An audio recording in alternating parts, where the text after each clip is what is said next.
Doctor Anuradha जी, दिल्ली से। राधे राधे महाराज जी। महाराज जी, आप कह रहे हैं कि पिछले लंबे समय से वृंदावन आ रहे हैं, पर यहाँ आके पता लगा कि बिहारी जी 10 बजे शयन में चले जाते हैं, तो फिर मन में शंका होती है कि रात को 10 बजे के बाद जब भी नाम जप करते हैं तो उनकी निद्रा में बाधा तो नहीं पड़े? नहीं, 10 बजे शयन देखने को चले जाते हैं, फिर रास करते हो।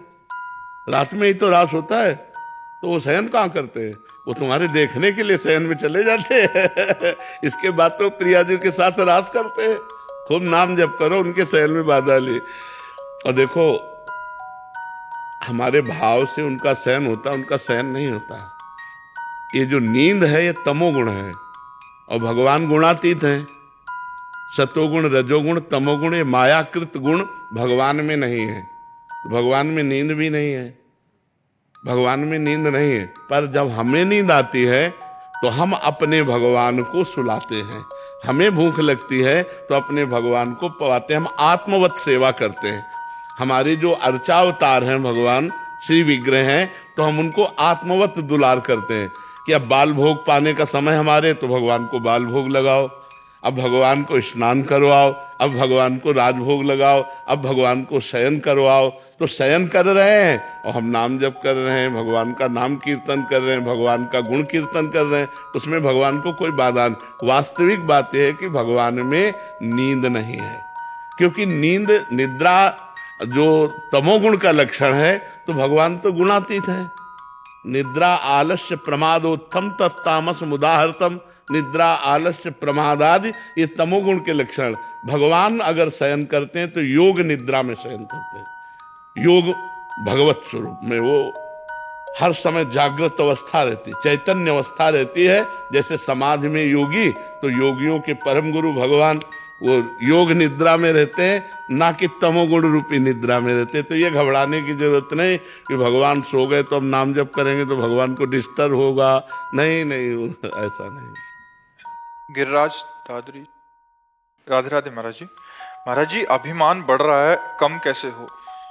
संतों की चरण रज का सेवन करो, ये अमोघ औषधि है। संत चरणामृत और संतों की चरण रज माथे पे लगाओ, ये अभिमान को चूर चूर कर देगी। बहुत इसमें अपार सामर्थ्य है। संत चरणामृत ये मिल जाता है जहाँ संत सेवा होती है, तो वहाँ संतों का चरणामृत उतारा जाता है।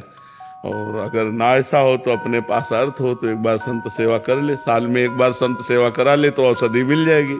150 संतों को बुलावे, चरणामृत उतारे और उसी में जल मिला करके। संत चरणामृत, हमें आपको अनुभव की बात कहते हैं। संत चरणामृत और संत चरण रज, रहो गणित तत्तपसा न याति न चेज्जया न निरूपणाद ग्रहाद्वा न छंदसा नैव जलाग्नि सूर्यो बिना महत्पाद रजोभिषेकम। बिना महापुरुषों की चरण रज से अभिषिक्त हुए ये न ब्रह्मबोध होता है, न भगवत प्रेम होता है। चाहे तपस्या कर ले, चाहे घर गृहस्थी के धर्मों का पालन पोषण करे, चाहे सूर्य चंद्र की अग्नि की उपासना कर ले, और बढ़ ही सकता है। अभिमान एक ऐसी वस्तु है, ये बिना कृपा के ढहता नहीं है। कोई भी धार्मिक चेष्टा उसका अभिमान हो जाता है, और अभिमान हो गया तो भगवत प्रसाद स्वरूप जो हमें आनंद मिलना चाहिए वो नहीं मिलेगा। जो कृपा से मिलता है वो फिर बात ये, तभी हमें गुरुजनों की, संत जनों की चरण रज से अपने को अभिषिक्त रखना, सब संतों के चरणों में नमन करना है, दैन्य रहना है।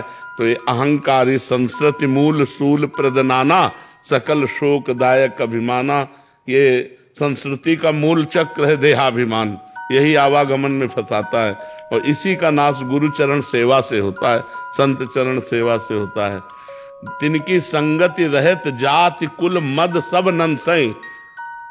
जो भगवत प्रेमी महात्मा है, अगर उनका संग मिल जाए तो उनके संग मात्र से हर अभिमान का नाश हो जाता है। और जहां अभिमान प्रकट हुआ वहां शुद्ध भक्ति नहीं रहती। विद्या रूप महत्व कुल धन जौवन अभिमान सट कंटक देखे जहां रहे न भक्ति निदान।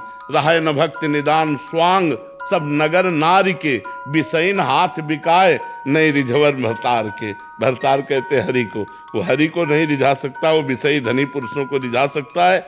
अभिमानी पुरुष भगवान की भक्ति इसको कभी प्राप्त नहीं हो सकता, क्योंकि जब तक देहाभिमान और अभिमान रहेगा तो कृपा सिंधु भगवान को अच्छा नहीं लगता। भगवान को अभिमान से द्वेष है, गर्व प्रहारी कहा गया है, और दैन्यता से प्यार है। ये दरबार दीन को आदर रीत सदा चली आई। ये दीन प्यारे वेद पुकारे द्रवौ सुश्री भगवाना। हमारे जो भगवान है उनको दैन्य प्रिय है, और हमसे द्वेष। तो हमें लगता है भगवान से प्रार्थना करें और संत चरणामृत और चरण रज का सेवन करें, जिससे ये रोग दूर हो जाए।